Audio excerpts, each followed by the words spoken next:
The stillness of the night was shattered by the sudden shrill of the telephone.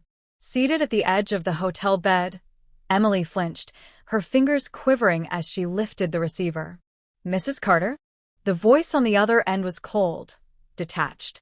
"This is Detective Morris. Your husband, he's been taken into custody." Emily froze, her heartbeat hammering against her ribs. Her eyes darted to little Jake, sleeping peacefully in his cot, and a lump formed in her throat. "Arrested? For what?" she managed to whisper.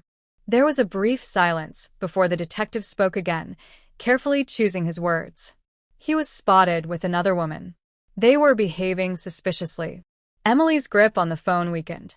She slowly set it down, her hands trembling uncontrollably.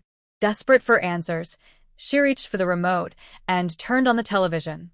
The screen flickered to life, showing a street scene, her husband, Jacob, in handcuffs. Beside him stood a woman, unfamiliar, yet strikingly beautiful. "No," Emily breathed, feeling the ground beneath her crumble. Only 2 weeks ago, everything had been different. "You need a break," Jacob had told her, his smile warm yet oddly strained. "You do so much for us. Take Jake and go to the coast. I'll join you soon." She had hesitated, something about his demeanor feeling off. "Are you sure?" she had asked, wrapping her arms around him. "Absolutely," he had assured her, pressing a kiss to her forehead.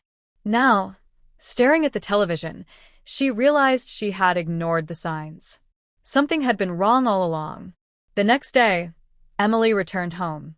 Jacob was already there, sitting in the kitchen, staring blankly at the table. "Jacob," she began, but he cut her off before she could say more. "It's not what you think," he said, his voice hollow, his eyes avoiding hers. "Not what I think," she repeated, her voice shaking. "You were arrested with another woman." "Who is she, Jacob?" He stood up and walked to the window, his back to her. "Her name is Lisa," he murmured. A heavy silence followed. "Lisa," Emily echoed, waiting, demanding more. "Is she your lover?" Jacob turned sharply. No.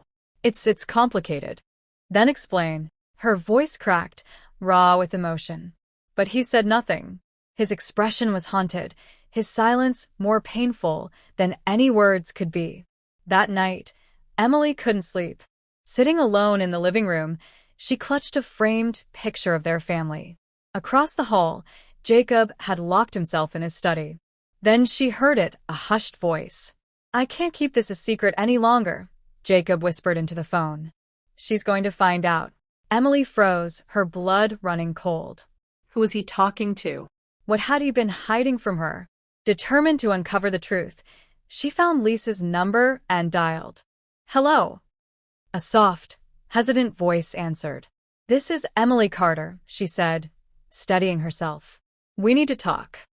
There was a pause before Lisa finally responded. "Meet me at the cafe on 5th Street." Emily arrived, expecting confrontation, but Lisa was nothing like she had imagined. She wasn't smug or defensive. Instead, she looked sorrowful. "I know what you're thinking," Lisa began softly. "But it's not what it seems." Emily's breath hitched. "Then tell me," she urged. Lisa hesitated before finally speaking. "Jacob didn't betray you." She exhaled shakily. "He's my brother." Emily's world tilted. "You're what?" "We never meant to keep it from you," Lisa explained, voice heavy with emotion. "But our past is complicated." Our father was a dangerous man. "Jacob spent years protecting me." Emily felt lightheaded. "Why didn't you tell me?" "He was afraid," Lisa admitted. "Afraid it would destroy your family." Emily returned home, her heart heavier than ever. She found Jacob sitting on the couch, lost in thought. "Why didn't you tell me?" she asked, sitting beside him. He let out a slow, tired breath. "I wanted to," he murmured. "But I was scared of losing you." Emily reached for his hand. "You won't. But you have to trust me."